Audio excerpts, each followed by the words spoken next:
Hello बच्चों, मैं विकास Sharma Saraswati education academy पर आप सभी का स्वागत करता हूं। हेलो बच्चों, कैसे हो आप सभी। तो बच्चों, आज हम आपकी क्लास 7th की सामाजिक करते हैं और उसका लेसन करते हैं 16। ठीक है, मुगल साम्राज्य, और इसका पार्ट 2 करते हैं। पार्ट 1 भी मैंने करवा दिया था क्योंकि इस लेसन को मैंने 2 पार्ट में डिवाइड कर दिया था। ठीक है, क्योंकि वीडियो ज़्यादा लंबी हो जाती थी। ठीक है, तो मैंने इस लेसन को 2 पार्ट में डिवाइड कर दिया था। पार्ट 1 अगर नहीं देखा तो वो भी देख लेना, डिस्क्रिप्शन में उसका लिंक दे दिया गया है। आज हम पार्ट 2 करते हैं। ठीक है, तो आइए शुरू करते हैं। ये मैंने करवा दिया था, शेरशाह सूरी ने जो जीटी रोड का निर्माण करवाया था इसके बारे में बता दिया था। अकबर के बारे में भी बातचीत हो चुकी थी। आगे पढ़ते हैं अब यहाँ से। ठीक है, तो 104 पेज तक हो गया था।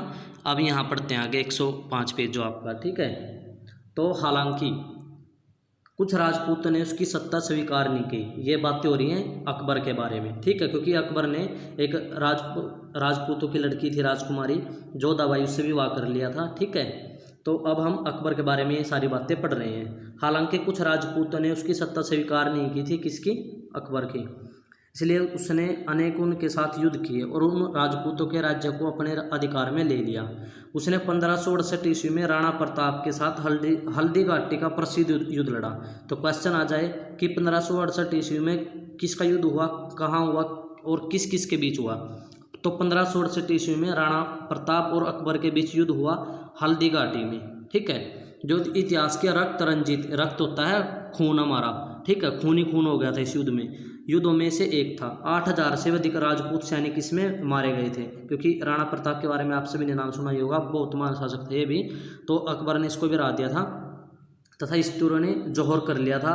ठीक है, मुगल सेना ने किले के अंदर घुसकर 30,000 कृषक जिन्होंने किले में शरण ली थी को हाथियों से कुचलवा दिया। किसने?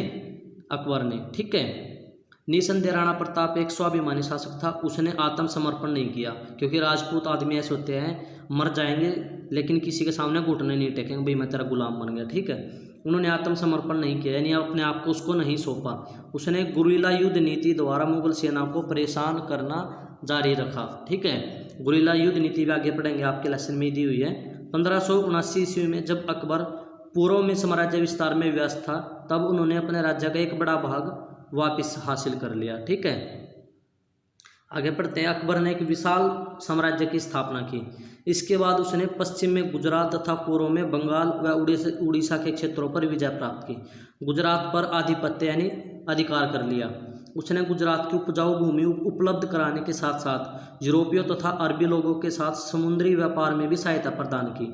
बंगाल पर अधिकार ने उसकी पहुंच बंदरगांव तक कर दी थी, जिससे दक्षिण पूर्व एशियाई देशों व चीन के साथ व्यापारिक संबंध स्थापित हुए। उत्तर तथा उत्तर पश्चिम में उसने कश्मीर, सिंध, उड़ीसा, मध्य भारत तथा कंधार, जो कि वर्तमान में अफगानिस्तान है। अफगानिस्तान का नाम पहले क्या था? कंधार था। ठीक है, तो अफगानिस्तान का नाम पहले क्या था? कंधार, पर अपना अधिकार स्थापित कर लिया। दक्कन में उसने बरार, खानदेश तथा अहमदनगर के भागों पर अपना नियंत्रण स्थापित किया। किसकी बात हो रही है? अकबर ने किया ये सब कुछ। ठीक है, इस प्रकार 1595 ईस्वी में संपूर्ण उत्तर भारत पर उसके हाथों में आ गया। ठीक है, यानी उस पर अधिकार कर लिया इसने, अकबर ने।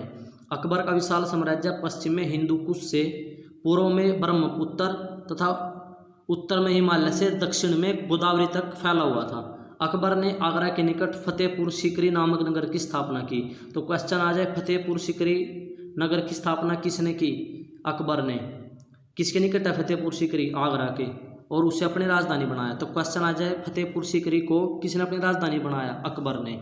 इस स्थान पर अनेक शानदार इमारतें भी हैं जो उसने बनवाई थी। ठीक है, अकबर ने न केवल भारत के एक विशाल भाग पर अपना अधिकार स्थापित किया, बल्कि इस पर कुशलता से शासन भी किया।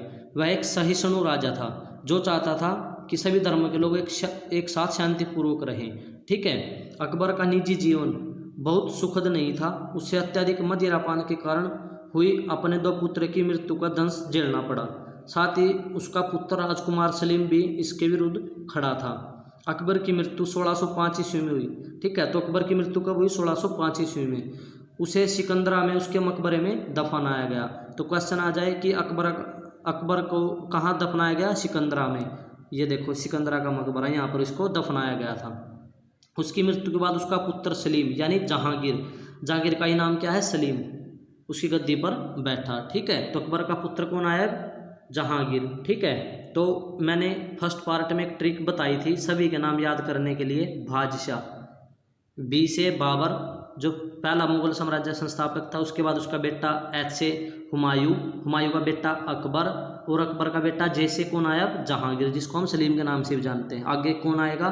जहांगीर का बेटा शाहजहाँ आएगा, शाहजहाँ के बाद उसका बेटा औरंगजेब।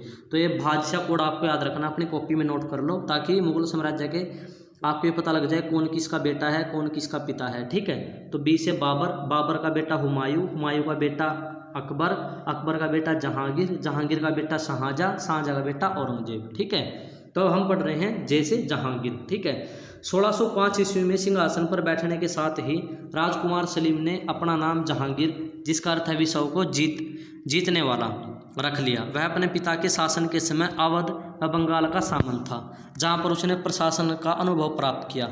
जहांगीर ने अपने पिता की उद्धार यानी सपरुद्धार कर देना, माफ़ कर देना, वह धर्मनिरपेक्ष नीतियों का पालन जारी रखा। उसने धर्म के मामलों में कोई रुचि नहीं दिखाई। वह अपने साम्राज्य में सामाजिक व आर्थिक बदलाव लाना चाहता था। ठीक है, वह न्याय की जंजीर के लिए प्रसिद्ध था। ठीक है, उसने न्याय की जंजीर बनाई थी, जैसे एक अपने दरबार के सामने एक घंटी टांग दी थी उसने, भाई कोई भी आएगा इस घंटी को खींचेगा और ये बजेगी। ठीक है, और सबकी आवाज़ सुनी जाएगी ऐसे। ठीक है, जो उसने अपने महल में लगवाई थी। कोई भी व्यक्ति किसी भी समय इस जंजीर को बजाकर, इस घंटी को बजाकर किसी भी ओहदेदार व अधिकारी के विरुद्ध शिकायत करने के लिए जहांगीर से सीधा संपर्क कर सकता था, यानी जहांगीर सबसे सीधा ही मिलते थे। जहांगीर एक शिक्षित व्यक्ति था, जबकि जो अकबर है इसका पिता वो अनपढ़ था। उसकी साहित्य में रुचि थी। उसने तुजक ए जहांगीर के नाम से संस्मरण लिखा है। तुजक ए बाबरी किसने लिखा है? बाबर ने। और तुजक ए जहांगीर के नाम से इसने अपना संस्मरण लिखा है, जिसमें उसने अपने शासन व स्वयं के बारे में लिखा है। तो तुजुक ए जहांगीर किसने लिखा? जहांगीर ने। तुजुक ए बाबरी, बाबर ने। ठीक है, आगे पढ़ते हैं। जहांगीर अपना अधिकांश समय अपने साम्राज्य को मजबूत बनाने व संगठित करने में लगाता था। उसने बंगाल व अवध में अपने शासन को मजबूत बनाया और मेवाड़ के राणा को पराजित करने के बाद वहाँ शांति स्थापित की। उसने राजपूतों के साथ विवाह संबंध की नीति का पालन जारी रखा, जैसे इसके पिता ने किया था, जोधाबाई से विवाह करके। उसके शासनकाल में मात्र कुछ सैन्य अभियान ही चलाए गए। उसने केवल पंजाब व कांगड़ा क्षेत्रों के कुछ छोटे सरदारों के साथ युद्ध किए। जहांगीर दक्कन में अपना राज्य विस्तार करना चाहता था, इसलिए उसने अहमदनगर किले पर अपना कब्जा कर लिया, किंतु वह दक्कन को अपने अधिकार में नहीं कर सका। जब पारस के शासक ने उससे कंधार जीत लिया, जिसको आज हम अफगानिस्तान के नाम से जानते हैं, पहले अफगानिस्तान का नाम था कंधार, तब उसे उत्तर पश्चिम में कुछ समस्याओं का सामना करना पड़ा। यह एक बड़ी हानि थी, क्योंकि व्यापारी इस क्षेत्र से होकर अरबी लोगों तथा यूरोपियों के साथ व्यापार करने जाते थे। इतना ही नहीं, यह वह स्थान था जहां से भारत के अन्य क्षेत्रों की सुरक्षा आसानी से की जा सकती थी। जहांगीर ने अपने पुत्र खुसरो, तो जहांगीर का पुत्र कौन है? खुसरो, ये भी एक इसका पुत्र है, और शाहजहाँ भी इसका पुत्र है, के विद्रोह को भी ख़त्म किया। अब हम पढ़ते हैं नूरजहाँ के बारे में। ठीक है, नूरजहाँ, जहांगीर नूरजहाँ की सुंदरता व आचरण की ओर आकर्षित हुआ। ठीक है, तो क्या हुआ? 1611 ईस्वी में उसने नूरजहाँ से शादी कर ली, विवाह कर लिया। ये देखो, ये जहांगीर और इसकी पत्नी नूरजहाँ कितनी सुंदर है। ठीक है, तो जहांगीर नूरजहाँ की सुंदरता व आचरण की ओर आकर्षित हुआ, मतलब उसकी तरफ खींचा चला गया। नूरजहाँ एक बुद्धिमान व चतुर यानी कलावर स्त्री थी। ठीक है, तो क्वेश्चन आ जाए कि जहांगीर ने नूरजहाँ से कब विवाह किया? तो 1611 ईस्वी में उसने उससे विवाह कर लिया। महत्वपूर्ण मामलों की चर्चा जहांगीर उससे किया करता था, एवं उसकी सलाह भी लिया करता था। जो भी उसे निर्णय लेने होते थे वो अपनी पत्नी से पूछ कर करता था। ठीक है, ऐसा माना जाता है कि उसके शासन के उत्तरार्ध में जाने वाले अधिकांश निर्णय नूरजहाँ के थे। एक बार जब जहांगीर बीमार था, तब नूरजहाँ ने शासन के कार्यों को संभाला अपने आप।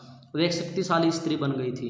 उसके व जहांगीर दोनों के नामों के सिक्के जारी किए गए। 1627 ईस्वी में जहांगीर की मृत्यु हुई। तो क्वेश्चन आ जाए, जहांगीर की मृत्यु कब हुई? 1627 ईस्वी में।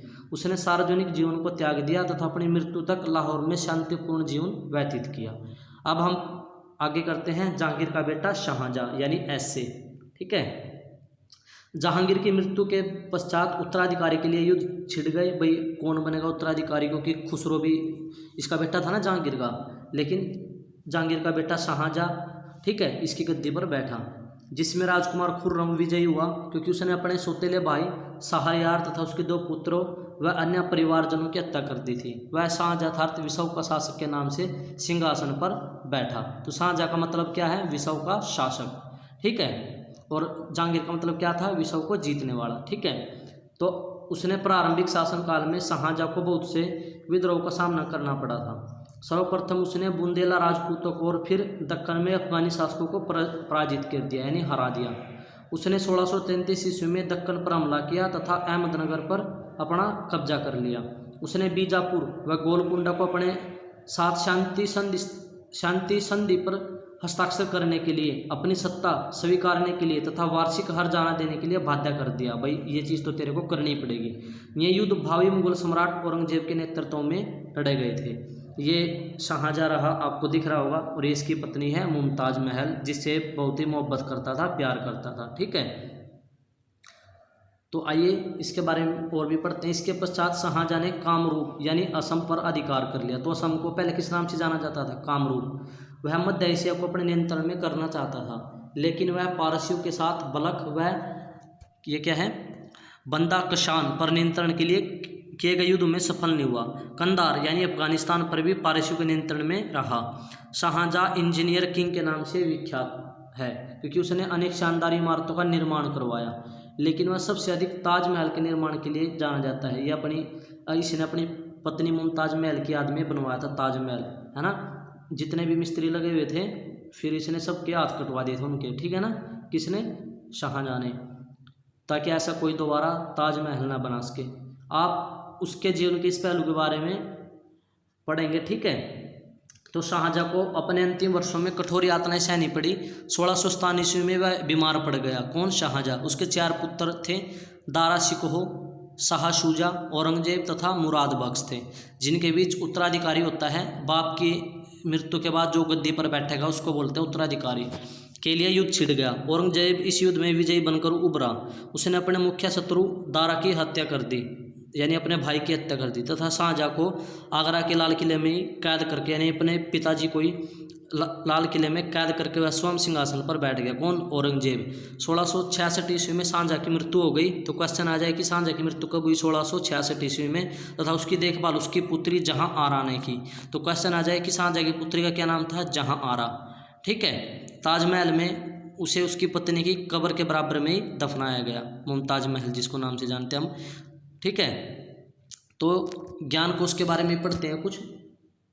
यह मुगल इतिहास में पहली बार हुआ था कि सम्राट के जीवित रहते उत्तराधिकारी के लिए छिड़ गया। लेकिन पहले क्या था, जब पिता की मृत्यु हो जाती थी तभी कोई गद्दी पर बैठता था। लेकिन अब जीते जीते इसके बेटे ने इसको लाल किले में कैद कर दिया, दिल्ली में है जो, है ना। गए भी होगा, आप कभी देखा होगा, ठीक है। तो सम्राट के जीवित रहते उत्तराधिकारी के लिए युद्ध छिड़ गया। अपनी कैद के दौरान शाहजहां लाल किले के शाह बुरुज पर बैठकर ताजमहल की अद्भुतता को निहारता था, यानी वहीं से देखता रहता था लाल किले में बैठकर, ठीक है। अब हम पढ़ते हैं औरंगजेब, अंतिम मुगल शासक। किसका बेटा? ये शाहजहां का, ये रहा औरंगजेब, ठीक है। ये बहुत ही कट्टर था, यानी इसके अंदर दया भावना नहीं थी। औरंगजेब महान मुगल शासकों में अंतिम था। 1658 ईस्वी में वह अपने भाइयों को उत्तराधिकारी के लिए छिड़े युद्ध में पराजित करके सिंहासन पर बैठ गया। अपने भाइयों को हरा दिया, एक को तो मार भी दिया, तारा को, ठीक है ना। उसने अकबर की तरह 29 वर्ष के लंबे समय तक शासन किया। पूर्व सम्राटों के विपरीत वह एक साधारण जीवन व्यतीत करता था। वह धन संपत्ति से दूर रहता था, उसे धन से कोई लालच नहीं था। वह साधारण वस्त्र धारण करता था तथा साधारण भोजन करता था। वह अपनी जीविका के लिए टोपियां सीलता था तथा कुरान की प्रतिलिपि बनाता था। वह एक सच्चा मुसलमान था जो नियमित रूप से दिन में 5 वक्त की नमाज अदा करता था। इन गुणों के कारण उसे जिंदा पीर भी कहा जाता था। तो क्वेश्चन आ जाए, जिंदा पीर के नाम से कौन जाना जाता है? औरंगजेब। उसके इन गुणों के बाद एक लंबी सूची उसके अवगुणों की है, जिस कारण उसे इतिहास में कभी सम्मान प्राप्त नहीं हुआ, ठीक है। औरंगजेब ने पूर्व मुगल सम्राटों की धार्मिक सहिष्णुता का त्याग कर दिया, यानी जो धार्मिक नीतियाँ थी, जैसे कोई तीर्थ कर पर जाता है, जैसे हरिद्वार हो गए जहाँ पर हम नहाने वगैरह जाते हैं, इनको बोलते हैं हम तीर्थ कर। इन पर भी उसने टैक्स लगा दिया, पैसे लगेंगे आने नहाने के लिए भी, ठीक है। वह सभी गैर मुस्लिमों को मुस्लिमों में बदलना चाहता था। उसने बहुत से मंदिरों को नष्ट कर दिया तथा ऐसे कई उपाय किए जिससे लोग इस्लाम को अपनाने के लिए बाध्य हो जाए, यानी जबरदस्ती मुसलमान बन जाए। उसने गैर मुस्लिमों के लिए जजिया जारी किया। जजिया कर मतलब जो तीर्थ पर लगता था, ठीक है। उसने सभी उच्च पदों से हिंदुओं को हटाकर मुस्लिमों को ही रख लिया, यानी आपस में हिंदू मुसलमानों में आग लगा दी, तो हिंदुओं को हटा दिया, मुसलमानों को रख लिया। उसने राजपूतों के साथ विवाह संबंध भी समाप्त कर दिए। यही कारण था कि उसने अपने संपूर्ण जीवन काल में अनेक विद्रोह का सामना किया। भाई दुश्मन तो बनेंगे जब सभी के साथ दुश्मनी रखेगा। उसके सिद्धांत मुगल साम्राज्य को पतन की ओर ले गए, यानी मुगल साम्राज्य का अंत निश्चित था। औरंगजेब के शासनकाल को दो भागों में बांटा जा सकता है, 1658 ईस्वी से लेकर 1680 ईस्वी तक, जब उसने उत्तर भारत के विद्रोह को समाप्त किया, तथा 1681 ईस्वी में तथा 1707 ईस्वी में औरंगजेब की मृत्यु हो गई थी। तो क्वेश्चन आ जाए कि औरंगजेब की मृत्यु कब हुई? 1707 ईस्वी में, ठीक है। तो 1707 ईस्वी में जब वह दक्कन में उठे विद्रोह को समाप्त करने में व्यस्त रहा। अपनी भेदभावपूर्ण तथा संकीर्ण नीतियों के कारण औरंगजेब को आगरा, मथुरा क्षेत्रों के जाटों, सतनामियों, बुंदेलों, राजपूतों, सिखों तथा मराठों के विद्रोह का सामना करना पड़ा। औरंगजेब ने अपना जीवन एक के बाद दूसरे विद्रोह को समाप्त करने में बिताया। 1707 ईस्वी में जब उसकी मृत्यु हुई, किसकी? औरंगजेब की, तो उस समय भी वह दक्कन में उठे विद्रोह का सामना कर रहा था, क्योंकि सभी इसके दुश्मन हो गए थे ना, सभी के साथ इसने दुश्मनी मोल ले ली थी। उसकी मृत्यु के पश्चात मुगल साम्राज्य का पतन होना प्रारंभ हो गया। उत्तर मुगल के बारे में पढ़ते हैं। औरंगजेब के पश्चात आए शासक उत्तर मुगल कहलाए, ठीक है। जब औरंगजेब की मृत्यु हुई तो इसके बाद क्या हुआ? औरंगजेब के बाद जो भी आए उसको किस नाम से जाना गया? उत्तर मुगल, ठीक है। वे दुर्बल एवं अयोग्य थे, किसी काम के नहीं थे। उनके शासन में साम्राज्य का क्षेत्र विस्तार निरंतर कम होता चला गया। बहादुर शाह जफर अंतिम मुगल शासक था। तो क्वेश्चन आ जाए कि मुगल वंश का अंतिम शासक कौन था? बहादुर शाह जफर, जो नामात्र शासक था। उसे प्रथम विश्व युद्ध के पश्चात, ठीक है। तो प्रथम विश्व युद्ध कब हुआ था? 1914 में, और कब तक चला? 1918 तक। ये भी आपको बातें पता होनी चाहिए।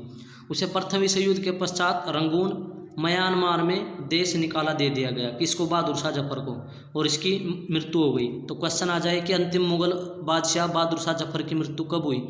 रंगून, म्यांमार में, जो कि म्यांमार में है रंगून, ठीक है। इसको वहाँ जेल में भेज दिया गया था। और कब की घटना है? 1914 की, यानी प्रथम विश्व युद्ध की, जहाँ पर इसकी मृत्यु हो गई। किसकी? बहादुर शाह जफर की।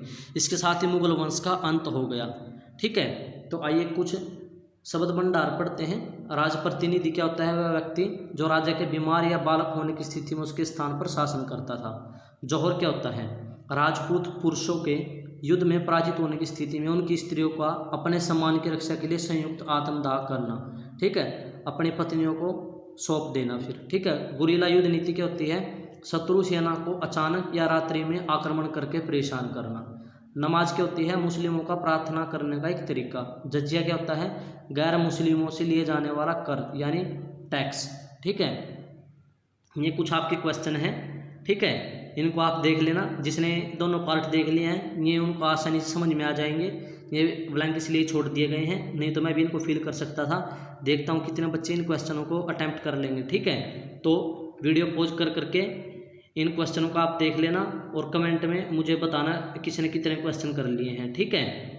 ये रहे आपके सारे क्वेश्चन, ठीक है। तो वीडियो पॉज करके सभी क्वेश्चनों को देख लेना, ठीक है। Thanks for watching my video.